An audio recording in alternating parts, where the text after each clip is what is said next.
एक गांव में एक लड़का रहता था। वह बहुत गरीब था, जैसे तैसे अपने भोजन का इंतजाम करता था। जैसे ही वह भोजन इकट्ठा करके शाम को वापस लौटता, वह देखता कि उसका भोजन थोड़ी देर में कम हो जाता था। अब यह देखकर वह बहुत ज्यादा परेशान था कि उसका भोजन कम क्यों हो जाता है। एक दिन उसने देखा कि एक चूहा उसके भोजन को चुरा रहा है। उसने चूहे को पकड़ा और बोला कि क्या तुझे मैं ही दिखता हूँ? मुझ गरीब पर ही तेरा बस चलता है। अगर तुझे खाना चुराना ही है तो किसी अमीर आदमी के यहाँ जाकर चुरा। यह सुनकर चूहा बोला कि तुझे उतना ही मिलेगा जितना तेरे नसीब में है। चाहे तू कितना भी भोजन इकट्ठा कर ले, वह तेरे पास नहीं रुक पाएगा। अब यह सुनकर लड़का बोला कि तुझे कैसे पता कि मेरे नसीब में कितना भोजन लिखा है, मुझे कितना क्या मिलेगा? तो चूहा बोला, मुझसे क्या पूछता है? भगवान बुद्ध के पास जा, वहाँ पूछ अपने सवाल का जवाब कि तेरी किस्मत में क्या लिखा है। लड़का बोला, ठीक है। लड़का अगले दिन सुबह हुई, लड़का भगवान बुद्ध से मिलने निकल पड़ा। अब चलते चलते रास्ते में रात हो गई। उसे रात गुजारने के लिए पास की हवेली में गया। वहाँ पर दरवाजा खटखटाया। वहाँ के मालिक से एक रात गुजारने की अनुमति ली।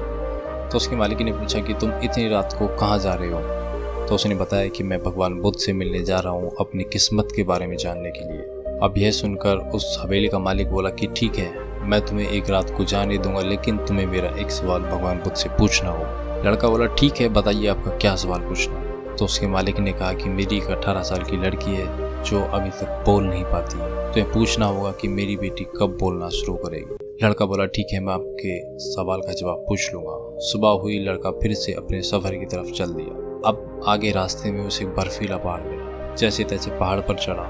पहाड़ पर उसे एक जादूगर मिला। जादूगर ने पूछा कि भाई कहाँ जा रहा है? तो उस लड़के ने फिर वही जवाब दिया कि मैं भगवान बुद्ध से मिलने जा रहा हूँ, अपनी किस्मत के बारे में जानने की मेरी किस्मत में क्या लिखा है। तो जादूगर बोला, अगर मैं तुझे पल भर में इस पर्वत को पार करा दूं, क्या तुम मेरा एक सवाल भगवान बुद्ध से पूछोगे?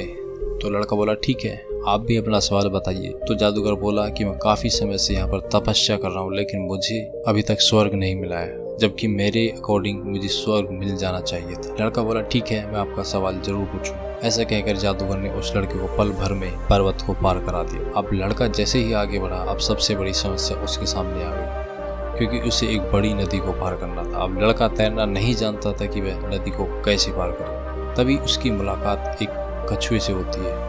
कछुए को उसने सारा हाल बताया तो कछुआ भी बोला, आपको मेरा एक सवाल पूछना होगा भगवान बुद्ध से। लड़का बोला, ठीक है, जब मैं इतने सवाल का जवाब पूछने जा रहा हूँ तो एक सवाल तुम्हारा ही सही। कछुआ बोला कि मैं 100 साल से ड्रैगर बनने की कोशिश कर रहा हूँ, लेकिन अभी तक नहीं बन पाया हूँ। आपको पूछना होगा कि मैं ड्रैगर कब बनूंगा और कैसे बनूंगा। लड़का बोला, ठीक है। तो कछुए ने उस लड़के को अपनी पीठ पर बैठाया और उसे उस नदी को पार करा दिया। अब आखिरकार लड़का भगवान बुद्ध के पास पहुंच गया। वहां पर जाकर देखा, वहां पर बहुत भीड़ लगी हुई थी और हर किसी को केवल 3 ही सवाल पूछने की अनुमति थी। अब यह सुनकर लड़का बड़ा दुखी हुआ। उसने सोचा कि 3 सवाल तो मेरे रास्ते के राहगीर के हो गए और एक सवाल मेरा। अब मैं कौन से 3 सवाल भगवान बुद्ध से पूछूं? तो लड़के ने अपने दिमाग में सोचा पहला सवाल कि अगर मैंने उस लड़की का सवाल नहीं पूछा तो वह अपनी पूरी उम्र कैसे बिताई बिना बोले। अब दूसरी तरफ था जादूगर, जो कि काफी समय से बर्फीले पहाड़ पर अपनी तपस्या कर रहा था। उसने सोचा अगर मैं जादूगर का सवाल नहीं पूछूंगा, वह काफी समय से तपस्या कर रहा है। तीसरी तरफ था वह कछुआ, जो कि 100 साल से कोशिश कर रहे हैं ड्रैगर बनने की। अब मन ही मन में लड़का बड़ा दुखी हुआ। आखिरकार उसने फैसला किया कि मेरा क्या, मैं तो पहले भी गरीब था, अब भी गरीब हूँ। मैं तो पहले भी मांग कर खाता था, अब भी मांग कर खा लूंगा, लेकिन इन 3 लोगों के सवाल पूछना जरूरी है। अब जैसे उस लड़के का नंबर आया तो उसने 3 सवाल भगवान बुद्ध से किए। तो भगवान बुद्ध ने पहले सवाल का जवाब दिया कि जब तक उस लड़की को कोई जीवन साथी नहीं मिल जाता, वह तब तक बोलना शुरू नहीं करेगी। अब उस लड़के ने दूसरा सवाल पूछा तो भगवान बुद्ध ने दूसरे सवाल का जवाब दिया कि वह जादूगर तब तक स्वर्ग नहीं जा सकता जब तक वह अपनी छड़ी को नहीं छोड़ देता।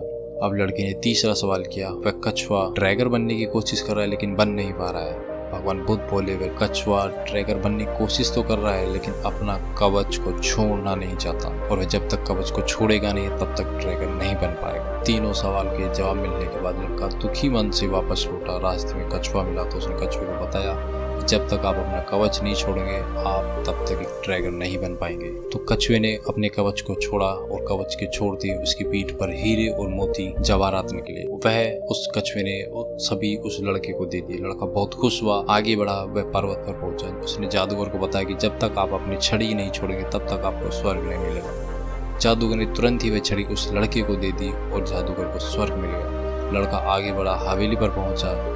हवेली के मालिक को उसने सारी बात बताई तो हवेली के मालिक ने उस लड़के से अपनी बेटी का विवाह कर दिया। वह लड़की बोलने लगी। इस तरह उस लड़के को एक अच्छा जीवन साथी, पैसा और पावर सब कुछ मिल गया। सो दोस्तों, ये स्टोरी हमें यही सिखाती है कि जीवन में कुछ पाना है तो उसके लिए हमें कुछ चुकाना होगा और हमें कंफर्ट जोन से बाहर निकलना पड़ेगा। अगर आपको लगता है आपकी प्रॉब्लम्स बहुत सारी है, बहुत बड़ी है, तो जरा एक नज़र उन लोगों पर डालिए जिनके पास ना तो घर है, ना खाने को रोटी, कोई देख नहीं सकता तो कोई बोल नहीं सकता तो कोई चल नहीं सकता। सोचिए जरा, उनकी प्रॉब्लम्स क्या आपकी प्रॉब्लम से बड़ी है। सो ये इस स्टोरी का बी पॉजिटिव, बी हैप्पी। जुड़े रहिए रॉयल अनु के साथ। Share, subscribe and like. See you soon in next video.